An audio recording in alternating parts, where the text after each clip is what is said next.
नमस्कार beautiful souls, hope आप सभी बहुत ही अमेजिंग हैं। कई बार हम ये आइडेंटिफाई नहीं कर पाते हैं कि आप एक रनर के फॉर्म में हैं या एक चेजर हैं। एक्चुअली शिव कभी पार्वती के पीछे जा रहे हैं और या पार्वती शिव के पीछे हैं। इस चीज़ को हम कैसे क्लासिफाई कर सकते हैं, आइडेंटिफाई कैसे कर सकते हैं, बहुत बड़ा प्रश्न है। कभी कभी डिवाइन मस्कुलिन आपके ये नहीं जानते हैं कि वो आपको फॉलो कर रहे हैं या आप उन्हें फॉलो कर रहे हैं। इस चीज़ को हम कैसे समझ सकते हैं, ऐसा होता भी है कि नहीं? कई लोगों का ये प्रश्न है एक्चुअली। तो डेफिनेटली अगर आप ये जान जाते हैं तो रनर चेजर के डायनेमिक्स को समझने में आपको आसानी रहेगी। स्पिरिचुअल अवेकनिंग को समझने में भी आपको बहुत आसानी रहेगी। उससे पहले हम एक छोटी सी रीडिंग जो कि ट्विन फ्लेम जर्नी को लेकर है, करंट एनर्जीज में कर देते हैं।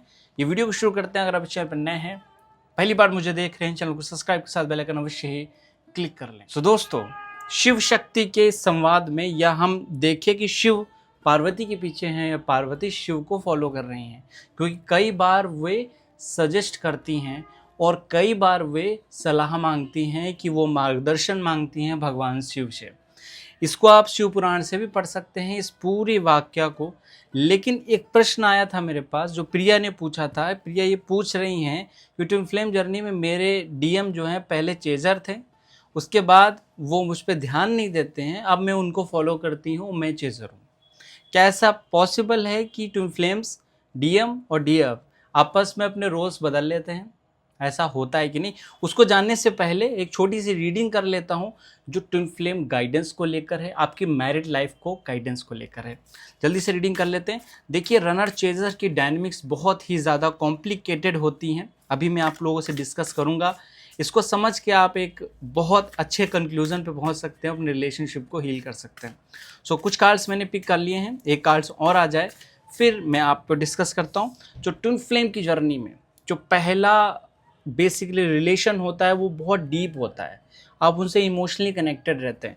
तो उसमें आपको एक चीज़ गाइडेंस के तौर पे एक बात समझनी है, एक दूसरे के बीच में रोमांस को और ज़्यादा लाना है। ये कार्ड है रोमांस का, जिससे आपका हार्ट कनेक्ट हो सके। कैसे लाना है? एक्सप्रेस योर इमोशंस, और अपने पार्टनर के इमोशंस को भी सुनिए, इस समय कनेक्ट होइए, ये बहुत ज़रूरी है। अगर ऐसा नहीं हो पा रहा है तो दूसरा कार्ड इसमें आपकी मदद करेगा, वो है मिसिंग पीस को फिल करिए। एक्चुअली सम टाइम हम परफेक्ट बनाने के चक्कर में पड़ जाते हैं दूसरे को, या हम निगेटिव थॉट सोचते हैं। आपका पार्टनर लाइक दिस और आप 10 लाइक दिस, दोनों को अरेंज करना है, सेट करना है, एक दूसरे के मिसिंग पीस बनिए, एक दूसरे को फिट कर सके। No one is perfect in twin flame journey. बिल्कुल भी आप परफेक्ट नहीं होंगे। वहाँ पे आप एक दूसरे को अंडरस्टैंड करते हैं, एक दूसरे को हील करते हैं। That's why this card is related to your spiritual guidance और रिलेशनशिप गाइडेंस। नेक्स्ट कार्ड जो है वो यूनियन का है, सेक्चुअल यूनियन का है। ये कार्ड बेसिकली सैक्रेड यूनियन का है, जहाँ पे आपको चक्र कनेक्ट करने हैं, इमोशंस कनेक्ट करने हैं, एक दूसरे से एनर्जी एक्सचेंज करनी है। देन आपका रिलेशन ग्रेजुअली इम्प्रूव करेगा। ये 3 चीज़ें इंपॉर्टेंट है। इसमें ज़्यादातर आप देखिए एक दूसरे को सपोर्ट और फिजिकल और इमोशनल प्लेन पे भी कंप्लीट रहने को बोला गया है।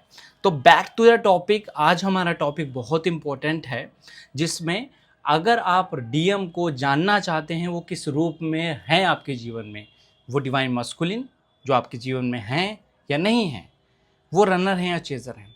दोस्तों, आपके वो काउंटर पार्ट हैं। अगर आप मिरर एक दूसरे को करते हैं तो एक दूसरे के साथ रोल बदलता ही है, क्योंकि ऐसा नहीं होगा कि आप हमेशा रनर रहेंगे, आप हमेशा ही भागते रहेंगे, ऐसा मैंने नहीं देखा है। कई बार आप चेजर बन जाते हैं, क्योंकि अगर लेसन आपने सीख लिया है रनर बन के और आपने भागना बंद कर दिया है, तो उस समय एक परिवर्तन होता है। जैसे पार्वती शिव की आराधना करती है, उनके पीछे बार बार आती हैं, और एक समय पे वो सती के रूप में जब होती हैं तो वो चली जाती हैं, शिव से दूर चली जाती हैं। उस समय शिव फॉलो करते हैं माँ पार्वती को। उस समय वो अपनी हीलिंग करते हैं, साधना में जाते हैं, वापस से उनका जन्म होता है, वो वापस आती हैं। तो आप ये समझ रहे हैं इस डायनेमिक्स को, क्योंकि इस तरह से रोल बदल रहे हैं। एक डीएम कभी रनर के रूप में काम कर रहा है, एक डिवाइन मस्कुलिन कभी चेजर के रूप में काम कर रहा है। और यही इसकी खूबसूरती है यही इस रिलेशनशिप की डेप्थ है, यही तो मिररिंग है। क्योंकि आप जैसे ही अपने लेसन्स को सीखते हैं वैसे ही आपके काउंटर रोल बदल के आपको मिरर करना शुरू कर देते हैं। अब आपकी बारी हो गई हील होने की। अब सामने वाला भागेगा और आप उसको मनाएंगे। इसी को रूठना मनाना कहते हैं। बेसिकली ये कीड़ा है जिसके माध्यम से आप अपने हृदय को ओपन कर सके, अपने हार्ट को ओपन कर सकें और ट्विन फ्लेम रिलेशनशिप में प्रेम के विशुद्ध रूप तक आप पहुंच सकें। यही इस जर्नी का पर्पस भी है। क्योंकि कई लोग इसमें अटक जाते हैं। जो अगर चेजर बन गया वो हमेशा के लिए चेजर ही बना रह जाता है और वो हमेशा फॉलो करता रहता है और वो सामने वाला हमेशा रनर बनता रहता है। कभी कभी ये डायनेमिक्स बहुत तेज़ी से बदलती है।